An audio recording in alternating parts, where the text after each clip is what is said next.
इस महान स्वतंत्रता संग्राम सेनानी भागवत भगत खजरीवाले जी के सम्मान में जो लोग उपस्थित हुए हैं, मैं उन सबका नमन करता हूं, अभिनंदन करता हूं।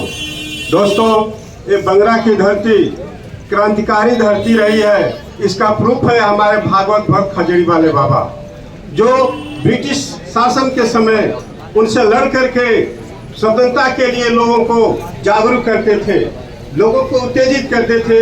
और इतना महान योगदान देने वाले स्वतंत्रता संग्राम सेनानी भागवत भगत खजरीवाले की मूर्ति को तोड़ दिया गया। यह एक सिर्फ मूर्ति को नहीं तोड़ा गया है, हमारे महापुरुष को, इस भारतीय संविधान को, मान सम्मान को ठेस पहुंचाया गया है। ऐसा व्यक्ति जो इस कार्य को किया, जो इस गलत कार्य को किया है, उसके खिलाफ देशद्रोह का मुकदमा कायम होना चाहिए। और हम ये चाहेंगे कि जो भी हो रहा है, कोई पब्लिकली प्रशासन के द्वारा घोषणा नहीं हो रहा है कि जिसकी गिरफ्तारी हुई उसके खिलाफ क्या एक्ट लगाए गए, क्या हो रहा है। प्रशासन को पब्लिकली यह बात बताना होगा, पब्लिक के बीच में। और हम लोग देख रहे हैं कि यहाँ पर जो जनता आई है, जिसको दिल में सम्मान है इस देश के लिए, इस महापुरुष के लिए, वो अपने स्वतः दिल की प्रेरणा से आए हुए हैं।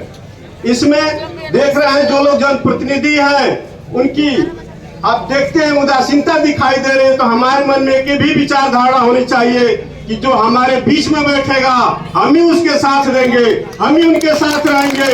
इस महापुरुष की लड़ाई में जो नेता नहीं आएगा, हम उसको वोट नहीं करेंगे, हम उसके सम्मान में नहीं रहेंगे।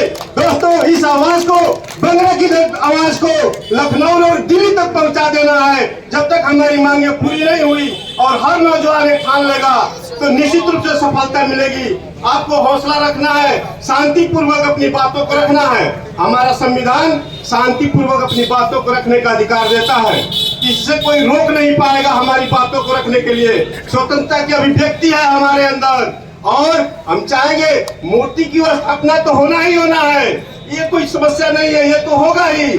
उस अपराधी के खिलाफ कौन सा एक्ट लग रहा है, उसको भारतीय राष्ट्रद्रोह का, देशद्रोह का केस उस पर लगे कि फिर से कोई व्यक्ति ऐसे महापुरुष के साथ ऐसा जघन्य अपराध करने का कोशिश न करे, ऐसा घिनौना कार्य करने का कोशिश न करे।